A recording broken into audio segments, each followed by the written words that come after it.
Now turn to Part 1.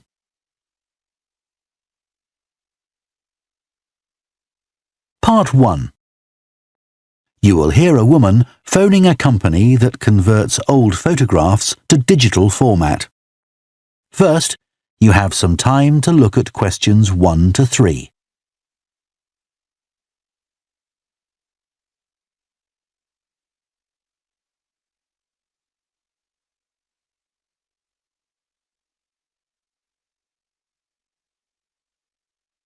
Now listen carefully and answer questions 1 to 3. Hello, Picture Rep. Can I help you? Oh, hi. I saw your advertisement about copying pictures to disk, and I'd like a bit more information about what you do. Sure. What would you like to know? Well, I've got a box full of old family photos that's been up in the attic for years. Some of them must be 50 or 60 years old, and I'd like to get them converted to digital format. Sure, we can do that for you. Right. And what about size? The photos are all sorts of sizes. Are there any restrictions? Well, the maximum size of photo we can do with our normal service is 30 centimetres, and each picture must be at least 4 centimetres. That's the minimum we can cope with. Well, that should be fine. And some of them are in a frame. Should I take them out before I send them? Yes, please. We can't copy them otherwise. And also the photos must all be separate. They mustn't be stuck into an album. OK, that's not a problem. So, can you give me an idea of how much this will cost? I've got about 360 photos, I think. We charge £195 for 300 to 400 photos for the basic service. OK, and does that include the disc? Yes, one disc, but you can get extra ones for £5 each. That's good. So, do I need to pay when I send you the photos? No, we won't need anything until we've actually copied the pictures. Then we'll let you know how much it is, and once we've received the payments, we'll send the parcel off to you. Right. Before you hear the rest of the conversation, you have some time to look at questions 4 to 10.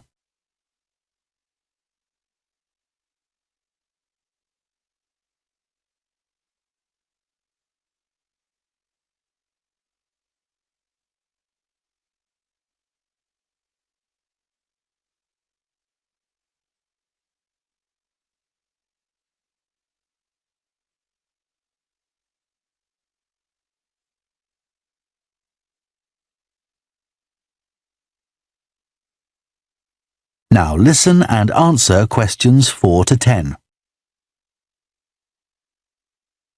Is there anything else you'd like to ask about our services? Yes, I've roughly sorted out the photos into groups, according to what they're about. So, can you keep them in those groups when you copy them?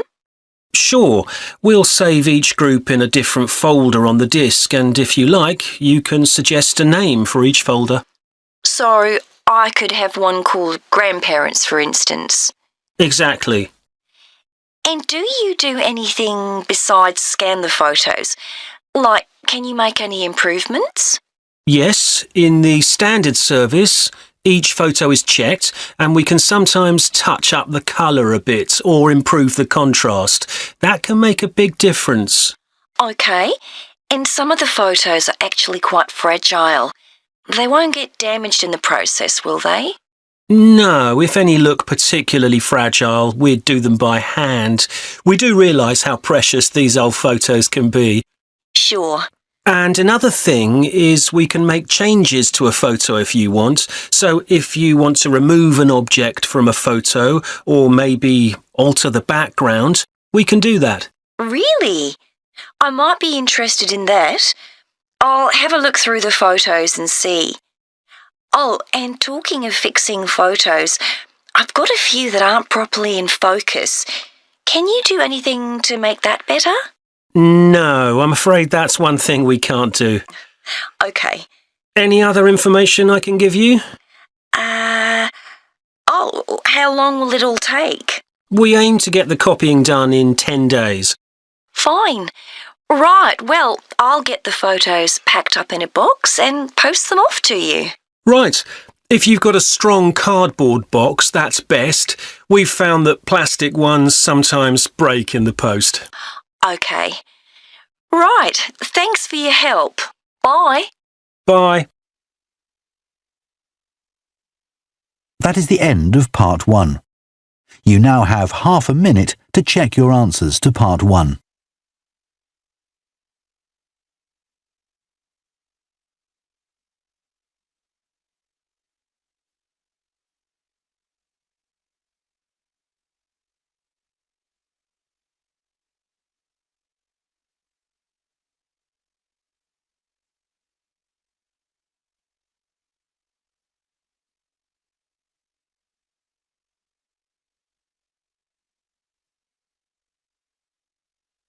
Two.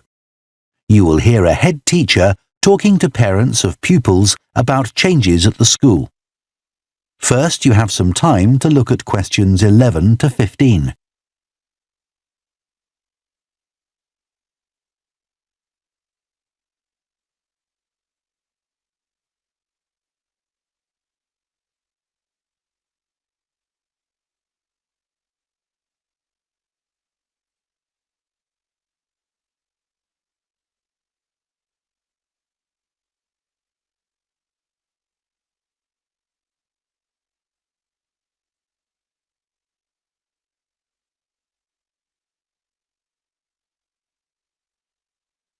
Now listen carefully and answer questions 11 to 15. Good morning, and thank you for coming here today. I'd like to bring you up to date with changes in the school that will affect your children. As you know, the school buildings date from various times, some from the 1970s, some from the last 5 years, and of course, Dartfield House is over a century old. It was commissioned by a businessman, Neville Richards, and intended as his family home, but he died before it was completed. His heir chose to sell it to the local council, who turned it into offices. A later plan to convert it into a tourist information centre didn't come about through lack of money, and instead it formed the nucleus of this school when it opened 40 years ago. The school has grown as the local population has increased, and I can now give you some news about the lower school site, which is separated from the main site by a road. Planning permission has been granted for development of both sites. The lower school will move to new buildings that will be constructed on the main site.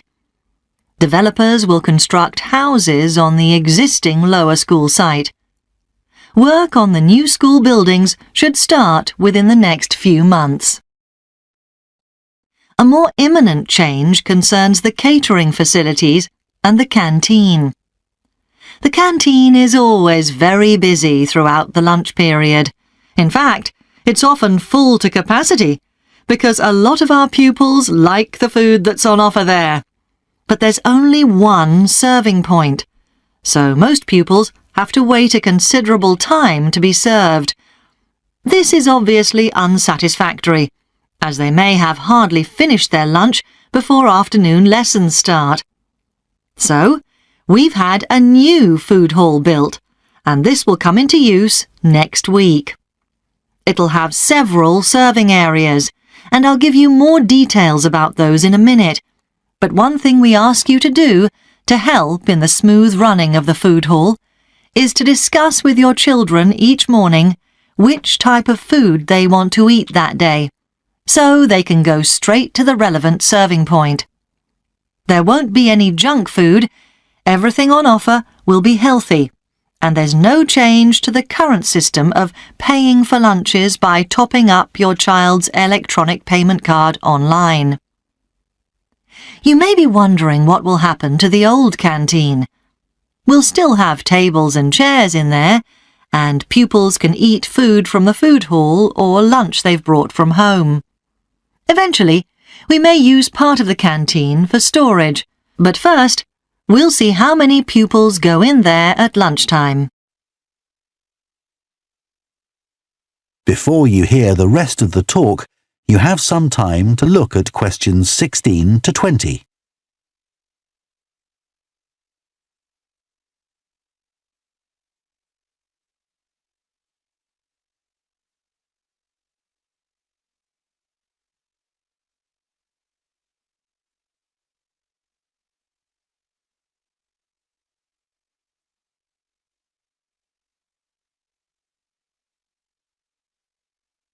Now listen and answer questions 16 to 20.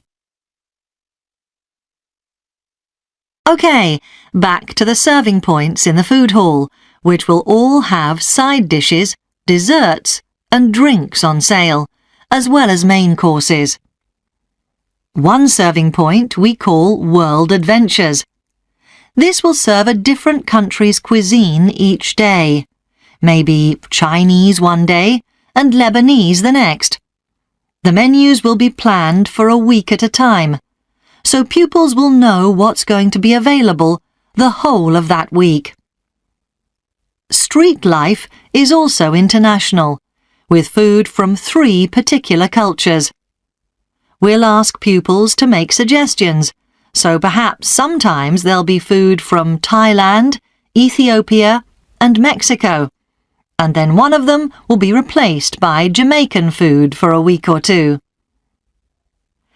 The Speedy Italian serving point will cater particularly for the many pupils who don't eat meat or fish. They can be sure that all the food served there is suitable for them. There'll be plenty of variety, so they shouldn't get bored with the food.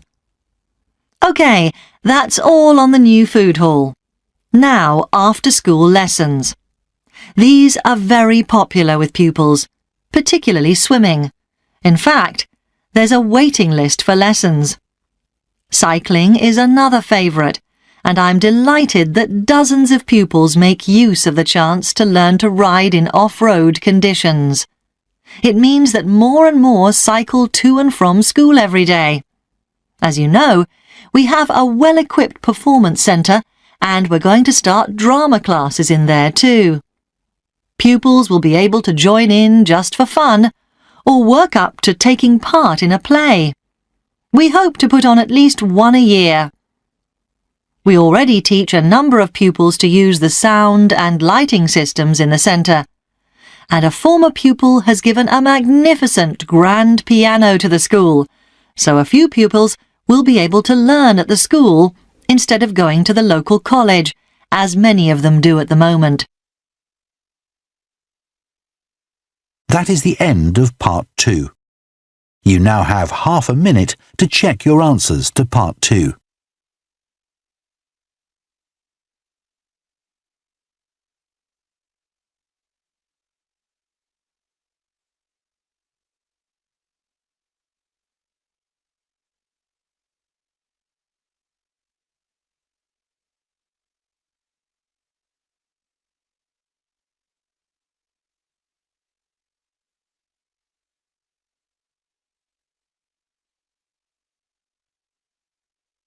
Three. You will hear 2 psychology students called Luke and Susie discussing their assignment on sleep and dreams. First, you have some time to look at questions 21 to 24.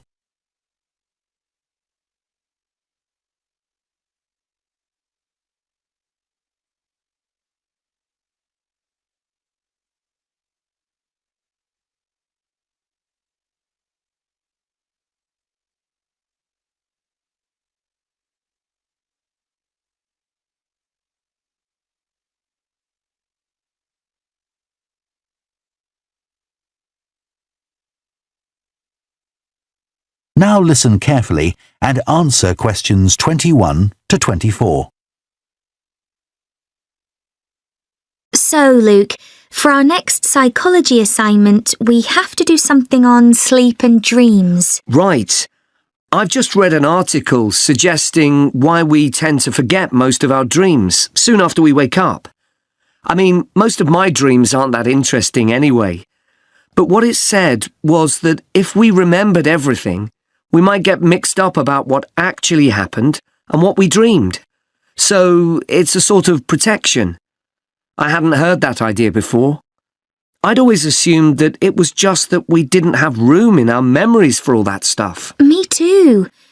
What do you think about the idea that our dreams may predict the future? It's a belief that you get all over the world. Yeah, lots of people have a story of it happening to them. But the explanation I've read is that for each dream that comes true, we have thousands that don't, but we don't notice those. We don't even remember them.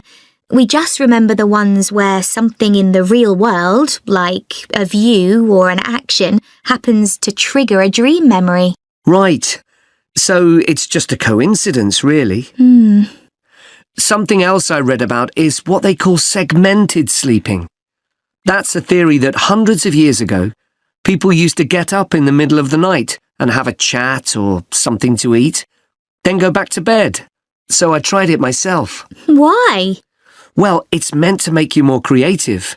I don't know why, but I gave it up after a week. It just didn't fit in with my lifestyle. But most preschool children have a short sleep in the day, don't they?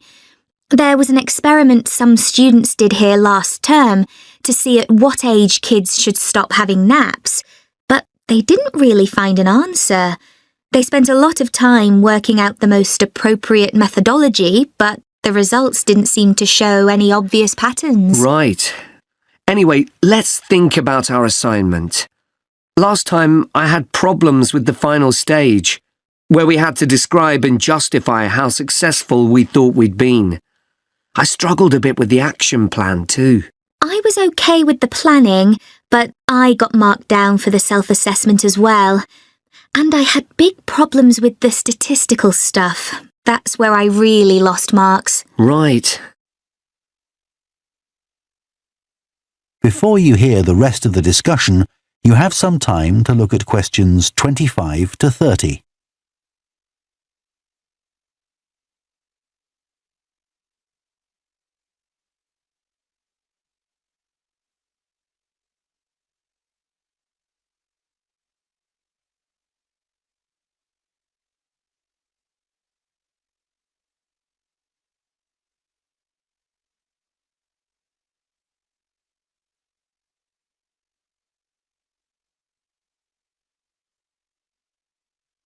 Now listen and answer questions 25 to 30. So, shall we plan what we have to do for this assignment? Okay. First, we have to decide on our research question. So, how about, is there a relationship between hours of sleep and number of dreams? Okay. Then we need to think about who we'll do the study on. About 12 people? Right. And shall we use other psychology students? Let's use people from a different department. What about history? Yes, they might have interesting dreams. Or literature students. I don't really know any. OK, forget that idea. Then we have to think about our methodology. So we could use observation, but that doesn't seem appropriate. No. It needs to be self-reporting, I think. And we could ask them to answer questions online. But in this case, paper might be better, as they'll be doing it straight after they wake up. In fact, while they're still half asleep. Right. And we'll have to check the ethical guidelines for this sort of research. Because our experiment involves humans, so there are special regulations. Yes. I had a look at those for another assignment I did. There's a whole section on risk assessment, and another section on making sure they aren't put under any unnecessary stress. Let's hope they don't have any bad dreams. Yeah. Then, when we've collected all our data, we have to analyse it and calculate the correlation between our two variables. That's time sleeping and number of dreams. And then present our results visually in a graph. Right, and the final thing is to think about our research and evaluate it. So that seems quite straightforward. Yeah. So now let's get started. That is the end of part 3. You now have half a minute to check your answers to part 3.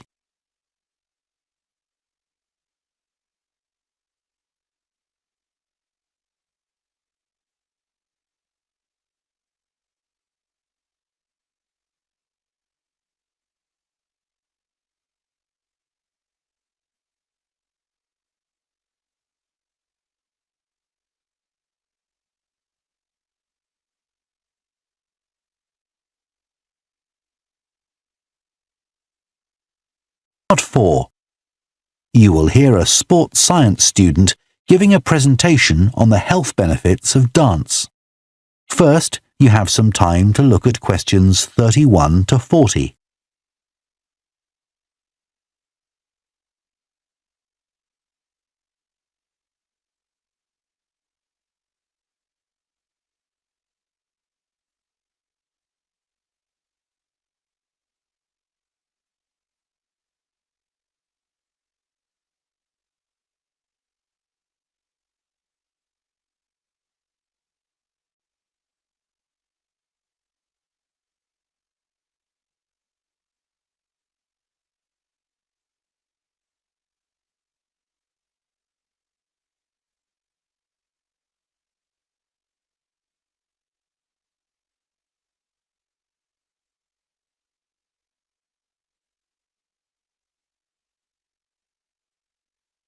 Now listen carefully and answer questions 31 to 40. Dancing is something that humans do when they want to have a good time. It's a universal response to music found in all cultures. But what's only been discovered recently is that dancing not only makes us feel good, it's also extremely good for our health. Dancing, like other forms of exercise, releases hormones, such as dopamine, which make us feel relaxed and happy. And it also reduces feelings of stress or anxiety. Dancing is also a sociable activity, which is another reason it makes us feel good. One study compared people's enjoyment of dancing at home in front of a video with dancing in a group in a studio. The people dancing in a group reported feeling happier, whereas those dancing alone did not. In another experiment, university researchers at York and Sheffield took a group of students and sent each of them into a lab where music was played for 5 minutes. Each had to choose from 3 options: to sit and listen quietly to the music, to cycle on an exercise bike while they listened, or to get up and dance. All were given cognitive tasks to perform before and after. The result showed that those who chose to dance showed much more creativity when doing problem-solving tasks. Dr. Lovett at the University of Hertfordshire believes dance could be a very useful way to help people suffering from mental health problems. He thinks dance should be prescribed as therapy to help people overcome issues such as depression.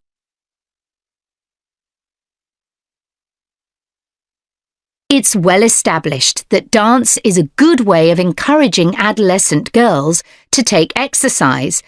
But what about older people? Studies have shown that there are enormous benefits for people in their 60s and beyond. One of the great things about dance is that there are no barriers to participation. Anyone can have a go, even those whose standard of fitness is quite low. Dance can be especially beneficial for older adults who can't run or do more intense workouts, or for those who don't want to. One 2015 study found that even a gentle dance workout helps to promote a healthy heart. And there's plenty of evidence which suggests that dancing lowers the risk of falls, which could result in a broken hip, for example, by helping people to improve their balance. There are some less obvious benefits of dance for older people too. One thing I hadn't realised before researching this topic was that dance isn't just a physical challenge. It also requires a lot of concentration, because you need to remember different steps and routines. For older people, this kind of activity is especially important because it forces their brain to process things more quickly and to retain more information. Current research also shows that dance promotes a general sense of well-being in older participants, which can last up to a week after a class. Participants report feeling less tired and having greater motivation to be more active and do daily activities such as gardening or walking to the shops or a park. Ballroom or country dancing, both popular with older people, have to be done in groups. They require collaboration and often involve touching a dance partner, all of which encourages interaction on the dance floor. This helps to develop new relationships and can reduce older people's sense of isolation, which is a huge problem in many countries. I also looked at the benefits of Zumba. 15 million people in 180 countries now regularly take a Zumba class, an aerobic workout based on Latin American dance moves. John Porcari, a professor of exercise and sports science at the University of Wisconsin, analysed a group of women who were Zumba regulars and found that a class lasting 40 minutes burns about 370 calories. This is similar to moderately intense exercises like step aerobics or kickboxing.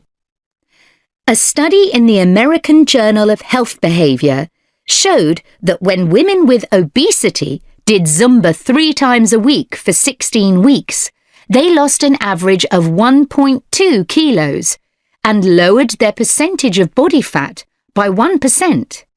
More importantly, the women enjoyed the class so much that they made it a habit and continued to attend classes at least once a week. Very unusual for an aerobic exercise program.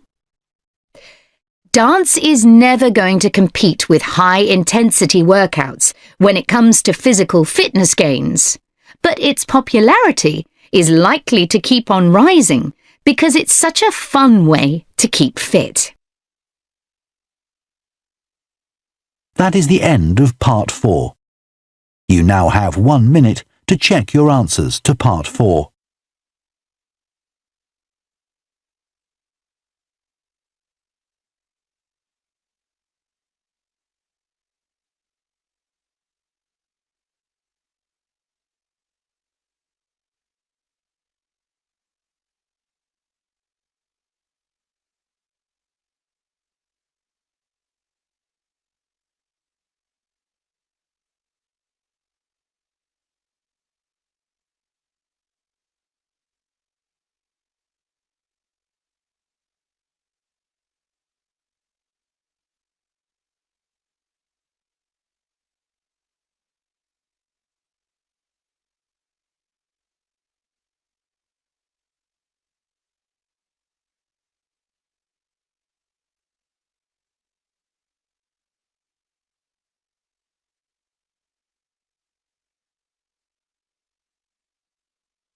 That is the end of the listening test. In the Ielts test, you would now have 10 minutes to transfer your answers to the answer sheet.